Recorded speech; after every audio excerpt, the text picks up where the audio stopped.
Skuad PSM Makassar tetap menggelar latihan di tengah guyuran hujan deras Selasa 11 Oktober 2022.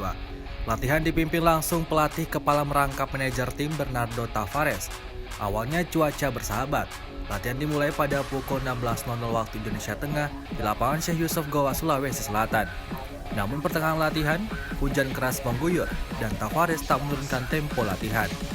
Kapten Juku Eja julukan PSM Wijam Pluim serius menyimak arahan pelatih.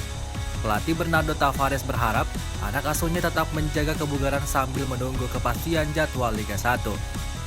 Saat ini PSM Makassar berada di urutan ketiga klasemen sebelum dihentikan karena tragedi Kanjuruhan.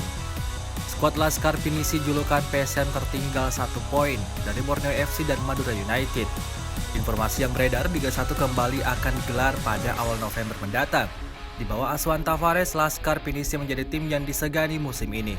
Rekor tim belum terkalahkan di pentas teratas sepak bola tanah air bukti sahihnya. Penampilan PSM Makassar juga konsisten dengan gaya permainan pressing ketat kepada pemain lawan. Apakah PSM Makassar juara musim ini? Waktu yang akan menjawab dan mari berharap Liga 1 kembali dilanjutkan.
Terima kasih sudah nonton.